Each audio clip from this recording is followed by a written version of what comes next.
Halo semuanya, bagaimana kabar kalian hari ini? Semoga dalam keadaan yang sehat ya. Video kali ini adalah alur cerita dari drama Korea yang berjudul Mouse episode pertama.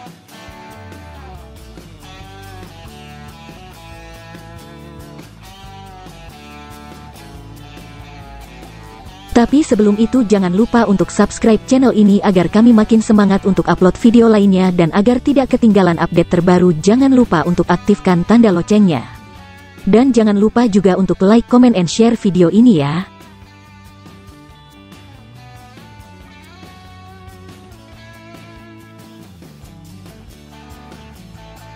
Sekarang kita lanjut ke videonya.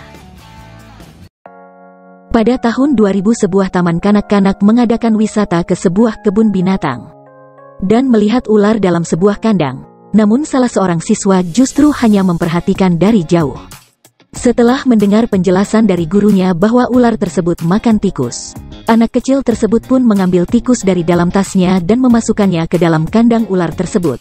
Ular di dalam kandang langsung mengejar tikus. Melihat kejadian tersebut membuat siswa yang lain merasa takut. 5 tahun kemudian, seorang anak laki-laki masuk ke dalam gereja. Anak tersebut justru berucap apakah Tuhannya juga merasa kalau ia merupakan anaknya aneh.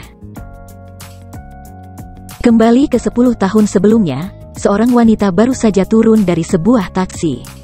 Namun sebelum ia melanjutkan perjalanannya, ia menghubungi keluarnya dan mengabari bahwa taksi tidak bisa mengantarkannya sampai di depan rumah mereka karena sedang ada salju yang sangat tebal.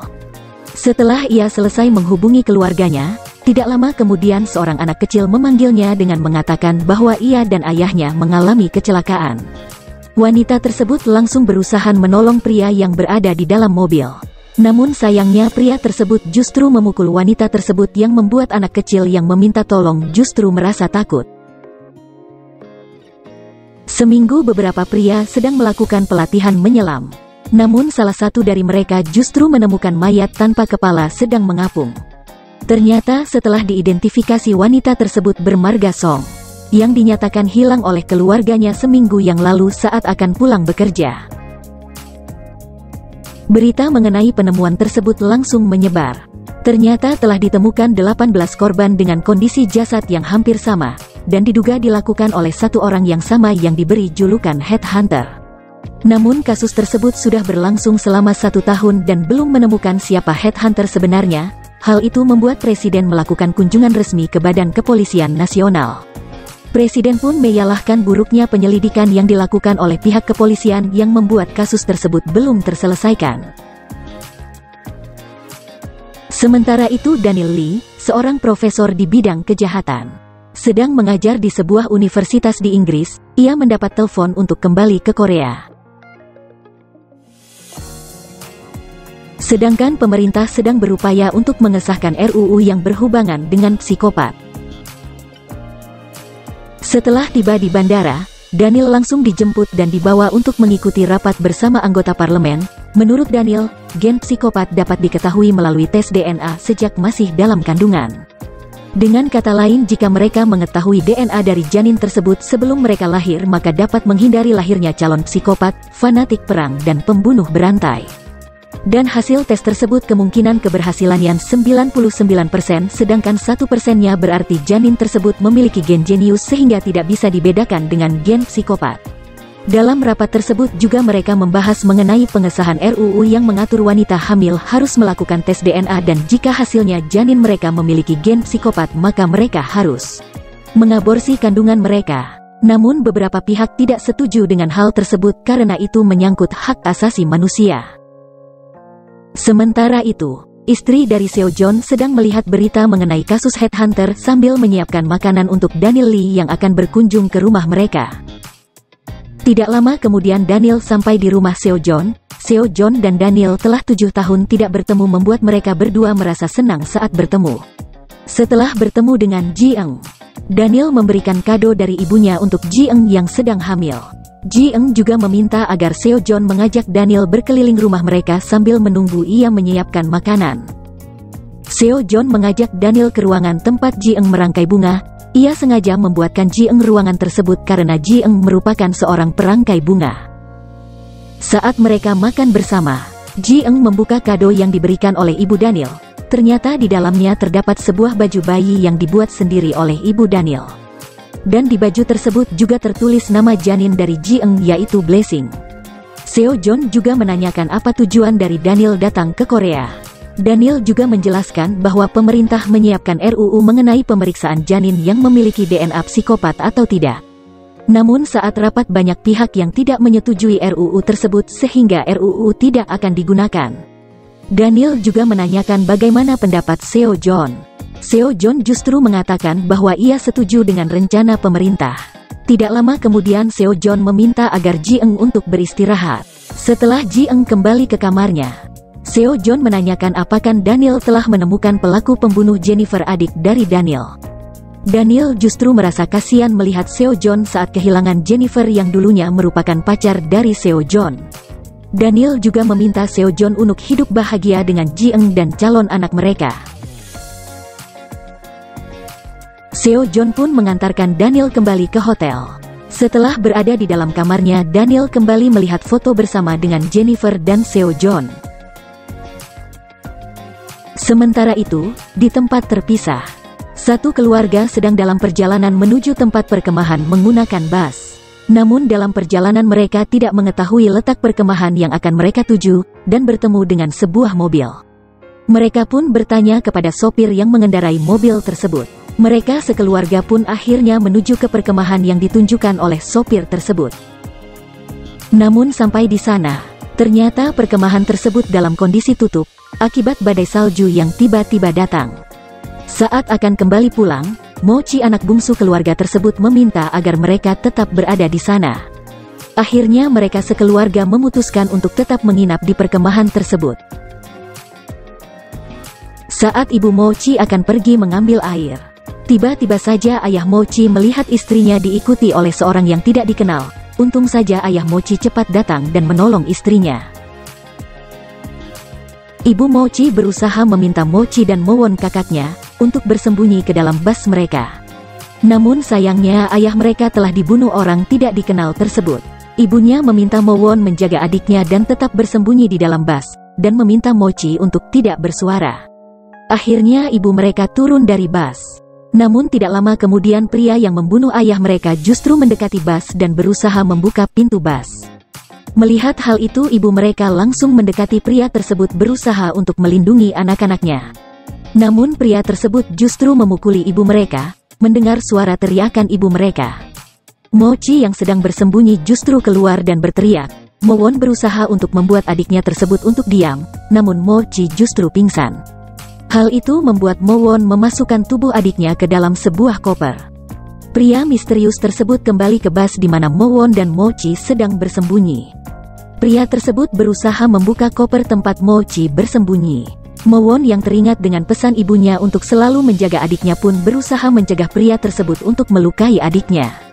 Sayangnya pria tersebut justru memukul Mowon. Kejadian tersebut dilihat langsung oleh Mochi.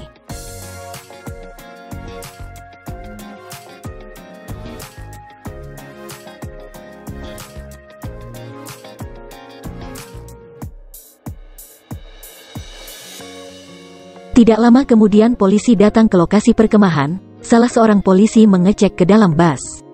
Ternyata pemilik perkemahan yang melaporkan kejadian tersebut kepada polisi karena ia datang ke lokasi perkemahan untuk membukakan tangki air untuk Mochi dan keluarganya. Namun setelah sampai di sana ia justru menemukan jejak darah, serta menemukan Mowon dalam kondisi kritis dan dibawa ke rumah sakit. Namun polisi tidak menemukan jasad ibu dan ayah Mochi, serta Mochi dalam keadaan syok. Salah seorang polisi mendekati Mochi dan memaksa Mochi untuk mengatakan bagaimana ciri-ciri pelaku yang menyerang keluarganya. Karena anak dari polisi tersebut juga hilang setelah diserang oleh seorang pria misterius. Tiba-tiba saja Mochi melihat sesuatu di dinding rumah sakit dan ia berteriak dengan mengatakan bahwa orang tersebut yang menyerang keluarganya.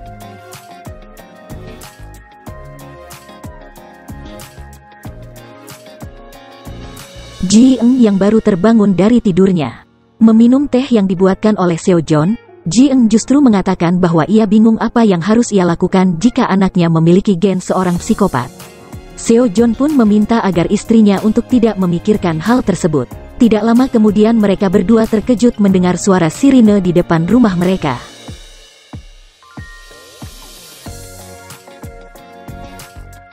Seo Jon pun menemui polisi di depan rumahnya. Polisi memperlihatkan surat izin penggeledahan rumah Seo Jon. Ternyata saat berada di rumah sakit, Mochi melihat gambar Seo Jon yang merupakan dokter bedah saraf. Hal itu membuat Mochi histeris dan mengatakan bahwa Seo Jon lah pelaku penyerangan. Polisi pun menangkap Seo Jon dengan tuduhan bahwa Seo Jon merupakan headhunter.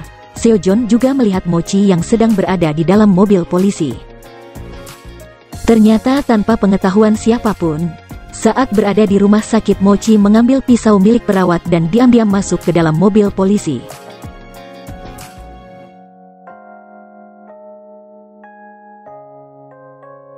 Ji Eng hanya bisa berteriak mempertanyakan apa yang polisi lakukan di rumahnya. Seo Jon meminta Ji Eng untuk menghubungi salah satu temannya yang merupakan seorang pengacara. Polisi menggeledah semua isi rumah Ji Eng, namun mereka tidak menemukan apapun dari dalam rumah. Mochi yang diam-diam berada di dalam mobil menyerang Seo Jon dengan pisau, dan saat polisi akan menahan Mochi, Mochi justru merusak boneka salju yang berada di depan rumah Seo Jon. Ternyata di dalamnya berisi sebuah kantong plastik yang setelah diperiksa berisi bagian tubuh ibu Mochi. Mendengar suara tangisan Mochi, Ji Eng yang berada di dalam rumah terkejut setelah melihat keluar jendela. Berita mengenai Seo Jon langsung menyebar luas. Ternyata di rumah Seo Jon polisi menemukan dua jasad tanpa kepala yang diperkirakan merupakan ayah dan ibu dari Mochi. Seo Jon dinyatakan sebagai headhunter yang selama ini meresahkan masyarakat. Namun karena kurangnya bukti yang kuat dan citra Seo Jon sebagai dokter yang handal membuat Seo Jon dibebaskan. Salah satu polisi merasa kesal dan memukul Seo Jon. Ji Eng bersama dengan Daniel menjemput Seo Jon, namun sebelum mereka berdua turun dari mobil, Ji Eng bertanya apakah seorang psikopat bisa mencintai seseorang dengan tulus. Daniel justru mengatakan bahwa seorang psikopat pada dasarnya tidak bisa mencintai siapapun, kecuali dirinya sendiri. Daniel pun mengatakan bahwa menurutnya Seo Jon tulus mencintai Ji Eng. Saat keluar dari kantor polisi, Seo Jon menemui wartawan dan mengatakan bahwa ia berharap agar pelaku sebenarnya bisa segera ditangkap oleh polisi. Saat melihat Ji Eng berada di depan kantor polisi, Seo Jon langsung memeluk Ji Eng, namun Ji Eng justru mengatakan bahwa Seo Jon lah pelaku sebenarnya. Karena yang membuat boneka salju tersebut adalah Seo Jon. Ternyata saat Seo Jon sedang membuat boneka salju, Ji Eng sempat memotretnya. Seo Jon pun teringat saat ia bertemu dengan ayah Mochi setelah pulang mengantar Daniel kembali ke hotel. Ji Eng mempertanyakan kenapa Seo Jon menikahinya padahal seorang psikopat tidak akan mencintai orang lain selain dirinya sendiri. Seo Jon pun mengatakan bahwa apa yang ia lakukan hanyalah keinginan bereproduksi. Karena ia membutuhkan keturunan untuk menjadi Han Seo Jon Jr. Polisi pun langsung menangkap Seo Jon. Daniel yang mendengar hal tersebut hanya terdiam. Namun saat polisi membawa Seo Jon ke dalam kantor polisi, Daniel justru menarik Seo Jon ke dalam ruangan. Daniel pun mempertanyakan kejadian yang dialami oleh Jennifer, adiknya. Seo Jon pun menceritakan apa yang ia lakukan kepada Jennifer. Ternyata Seo Jon juga mengancam Jennifer yang sempat bersembunyi untuk keluar dari persembunyiannya, jika tidak maka ia juga akan mencelakai Daniel dan ibunya. Daniel juga menanyakan alasan Seo Jon berbuat seperti itu kepada Jennifer. Ternyata alasannya hanya karena Jennifer mengaborsi kandungannya tanpa sepengetahuan Seo Jon. Karena Seo Jon ingin memiliki keturunan yang akan meneruskan apa yang ia perbuat selama ini. Tidak lama kemudian polisi berhasil masuk ke dalam ruangan tersebut dan saat dibawa oleh polisi, Seo Jon mengatakan bahwa di saat terakhir Jennifer masih meminta agar Seo Jon untuk menepati janjinya untuk tidak menyakiti Daniel dan ibunya. Ji Eng akhirnya melakukan tes gen psikopat pada janinnya. Daniel pun tidak mampu menyampaikan hasil tes yang sebenarnya, namun Ji Eng paham dengan hasil tes yang ia lakukan. Ji Eng pun meminta agar dirinya segera melakukan aborsi. Dia tidak ingin melahirkan anak dari seorang pelaku kriminal.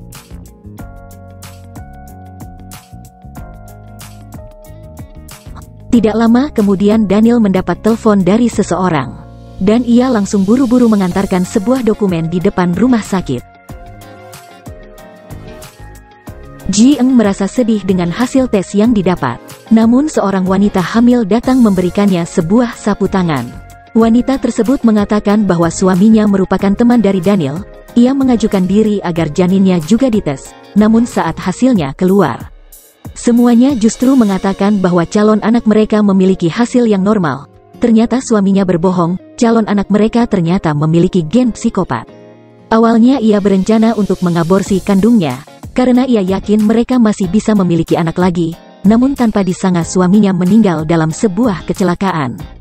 Wanita tersebut juga mengatakan bahwa ia akan melahirkan dan membesarkan anaknya agar ia bisa membuktikan bahwa tes yang dilakukan Daniel salah. Akhirnya Seo John yang dikenal sebagai headhunter dijatuhi hukuman mati karena telah menghilangkan 20 nyawa. 5 tahun berlalu, Seo John yang masih berada di dalam tahanan membaca koran yang berisikan berita menegani penemuan jasad seorang anak kecil. Serta ia juga membaca berita mengenai keberadaan Daniel yang sedang berkunjung ke Korea. Sementara itu Daniel yang sedang berada di dalam laboratorium mendapat sebuah paket dari seorang yang tidak dikenal. Setelah dibuka paket tersebut berisikan 2 ekor tikus. Seorang anak kecil yang sedang berjalan di depan rumahnya tiba-tiba menemukan seekor tikus. Awalnya ia hanya memperhatikan tikus tersebut, namun ia kemudian memberikan makan tikus tersebut. Tidak disangka anak tersebut membawa tikus saat sedang kunjungan wisata. Ia justru memasukkan tikus tersebut ke dalam kandang ular dan tersenyum saat ular memakan tikus tersebut. 5 tahun kemudian, anak kecil tersebut telah tumbuh semakin besar. Gurunya melihat ia sedang mengaruk tangannya hingga berdarah. Gurunya terkejut saat melihat gambar yang dibuat oleh anak tersebut. Tidak lama kemudian para siswa lain berteriak dan melaporkan apa yang sedang terjadi kepada guru mereka. Guru pun memanggil anak tersebut dan menanyakan kenapa ia membunuh kelinci yang berada di sekolah. Namun anak tersebut hanya menjawab bahwa ia hanya penasaran dengan berat badan kelinci tersebut bertambah akibat makanan atau sedang hamil. Gurunya juga bertanya kenapa anak tersebut sering mengaruk tangannya. Namun ia menjelaskan bahwa ia mengaruk tangannya karena ia merasa kesal pada siswa lain namun tidak bisa melampiaskannya pada mereka, itu sebabnya ia melampiaskannya ke dirinya sendiri. Ia juga mengatakan bahwa ia merasa kesal pada gurunya, merasa gurunya melihatnya dengan aneh. Karena merasa takut gurunya meminta agar anak tersebut pergi. Karena melihat tingkah Jae-hoon yang berbeda dari anak lainnya, guru pun memanggil ayahnya ke sekolah. Guru pun memperlihatkan gambar yang dibuat oleh Jae-ho kepada ayahnya. Namun ayahnya merasa kesal, hanya karena gambar tersebut anaknya dinilai memiliki kelainan. Saat pulang dari sekolah ayahnya mempertanyakan apa yang Jae-hoon lakukan terhadap kelinci yang berada di sekolah. Jae-hoon mengakui apa yang ia lakukan terhadap kelinci tersebut. Ayahnya langsung memukul Jae-hoon. Setelah berada di rumah, Jae-hoon yang memperhatikan ayahnya yang sedang memberi makan ikan, terus mengaruk tangannya. Keesokan harinya saat pulang sekolah, Jae-hoon memasukkan sebotol cairan ke dalam akuarium ikan milik ayahnya. Adiknya yang melihat hal itu menanyakan apa yang Jae-hoon masukkan ke dalam akuarium. Jae-hoon pun menjawab bahwa ia memasukkan amonia ke dalam akuarium agar semua ikan mati. Adiknya berusaha memohon agar Jae-hoon tidak membunuh ikan-ikan tersebut, namun ia justru mendorong adiknya. Saat melihat anjing peliharaan mereka mendekat, Jae-hoon justru mengendongnya dan meminta agar adiknya tidak mengatakan hal apapun kepada ayah mereka. Namun tidak lama kemudian ayahnya pulang dan melihat semua ikan di dalam akuarium telah mati. Saat ditanyakan kepada adik laki-laki Jae-hoon, ia tidak mengatakan apapun, justru adik perempuannya justru mengatakan semua hal yang terjadi. Ayahnya langsung mencari Jae-hoon, namun ia justru melihat anjing meliharaan mereka telah mengapung di danau dekat rumah. Setelah menemukan Jae-hoon, ayahnya langsung memukulinya. Keesokan harinya, Jae-hoon mengajak adiknya untuk menemui anjing mereka. Tanpa disangka Jae-hoon justru mendorong adiknya ke dalam lubang yang telah ia persiapkan, dan berusaha menimbun adiknya hidup-hidup. Untung saja ibu mereka dengan cepat menyelamatkan adiknya. Ibunya merasa menyesal telah melahirkan